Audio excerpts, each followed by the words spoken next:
তিনি প্রমাণ করেছেন যে আপনার জন্ম হোক যথা তথা, কর্ম হোক ভালো, আপনি পৃথিবীতে আপনার জন্মের মাধ্যমে পরিচিতি লাভ করবেন না, বরং আপনার কর্মের মাধ্যমে আপনি সুখ খ্যাতি লাভ করতে পারেন, যেটা লাভ করেছিলেন ডক্টর বি আর আম্বেদকর। 1891 সালের 14 এপ্রিল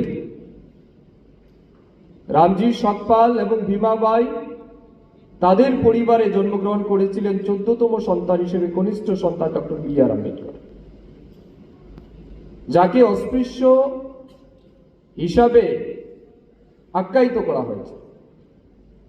এবং ডক্টর বি আর আম্বেদকরের জন্য নিয়ম ছিল স্কুলে যে তিনি সবার সাথে একসাথে বসতে পারতেন না।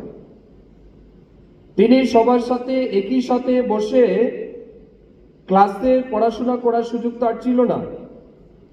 সমস্ত ছাত্রছাত্রীরা যে ফিল্টার থেকে জল পান করতে পারতেন, সেই ফিল্টার থেকে ডক্টর বি আর আম্বেদকর জল পান করতে পারতেন না, কারণ তিনি অস্পৃশ্য ছিলেন, আনটাচেবল।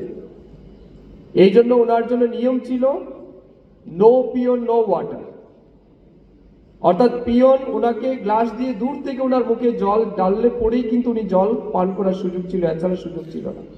তো কোনোদিন যদি পিওন না আসতেন স্কুলে, তাহলে কিন্তু তিনি আর জল পান করার সুবিধা তার ছিল না। সেই একটা